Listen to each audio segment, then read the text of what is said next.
Controls are components that help us navigate through the scene or interact with objects. Some are available out of the box using Three.js. You just have to search controls in the documentation to see the available ones. And Dry Library also offer control components. Some of them are abstraction of the one from Three.js, like Orbit controls that we will see together, but some other components are made on top of Three.js to make our life easier. Let's start with Orbit control. We've already discovered that it's useful for us to navigate into our scene with those controls. But the problem is, if you don't configure it, you can go through objects, or you can go below object and provide the user bad experience when it goes to wrong places. By default, you can pan, you can drag, or you can zoom in and zoom out. But sometimes you don't need all of those features. That's why there are props you can use. For example, if you type enable, you can see all the different ones that you can control. Let's say we want to disable the zoom because we want to scroll and we don't want to interfere with it when we use the mouse wheel. Let's say enable zoom to false, save. We can still rotate and pan, but if I use the mouse wheel, nothing is happening. But we can also fine-tune the behavior of those controls. For example, if we say rotation speed and we say 5. By doing so, when I rotate, even if I do it a little bit, it's very fast. Maybe you would prefer the opposite with 0.5 to smoothen the action of the user.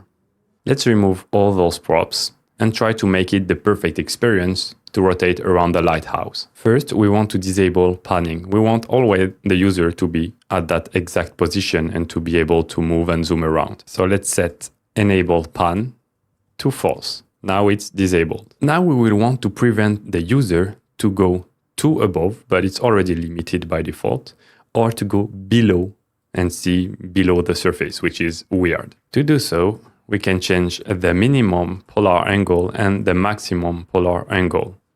To avoid below, it will be maximum polar angle to math.pi divided by 2.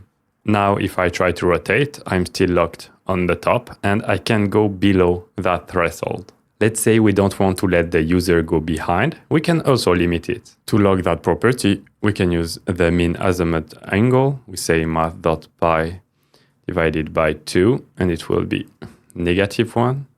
And the maximum will be math.pi divided by 2.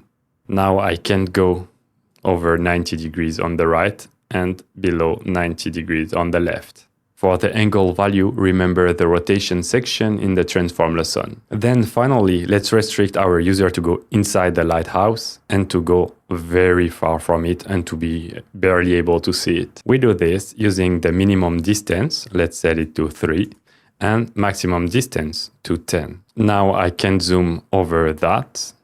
I always have a good visualization.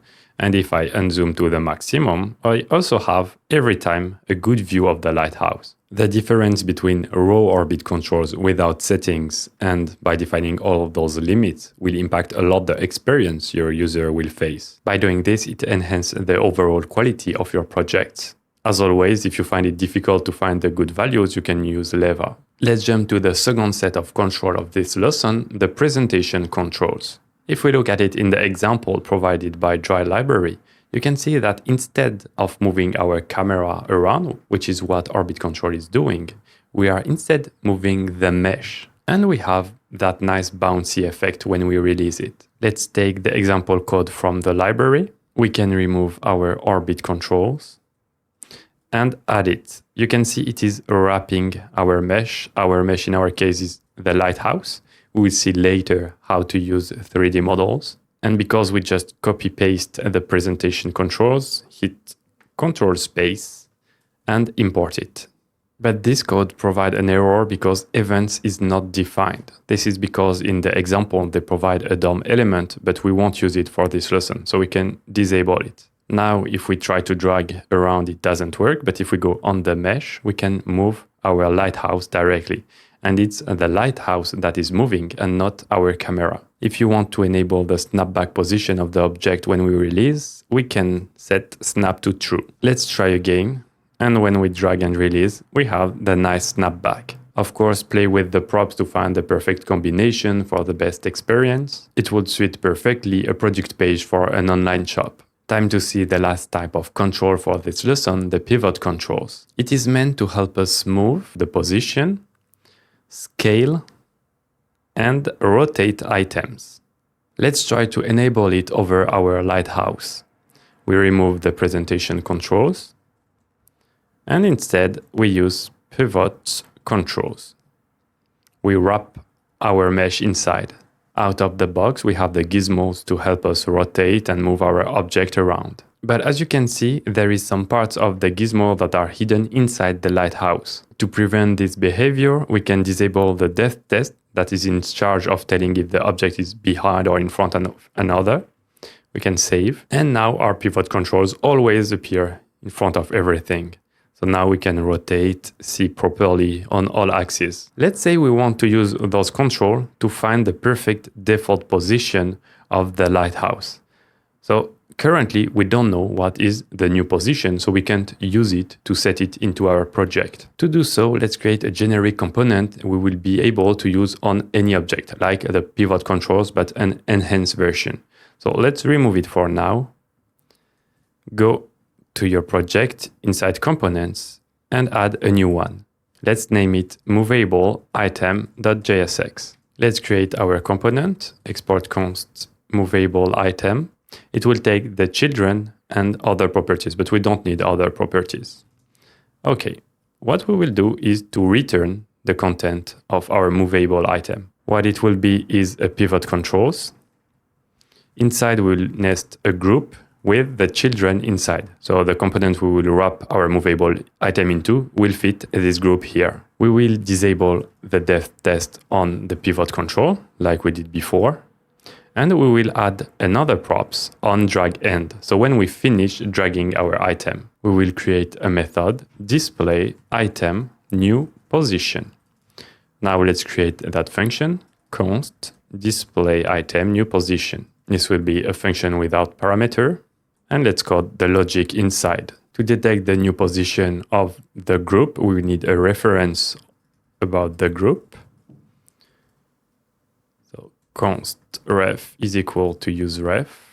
And let's try to see what happens if we say what ChatGPT is suggesting us, which is just to get the current position and rotation of our item. So let's keep it this way. In our app, let's wrap our lighthouse with movable item. Okay, now let's open the console and drag our item. And we see the new position and new rotation is always 0. And the reason it is always 0 is because we are getting the group position inside the pivot controls. So because we didn't set any position to the group, it's always 0. What is moving is pivot controls. So it's the absolute word position that we want and not the relative position of the group over pivot controls. Let's see how to get this word position. To do so, what we will do is we will create a vector 3 named new position. It will be a new 3.vector3. As we are using 3.vector3, we need to import a 3. Now over our group, ref.current, we will be able to call the getWordPosition from Three.js. And what it takes is a target, a vector3, to set the value. So the getWordPosition value will be stored into the new position. So now we can try to log it. Now when we drag it, the X position is equal to 1.2, which is on the right, which is correct. And if it's further away on the left, it's -1. Let's do the same for the rotation.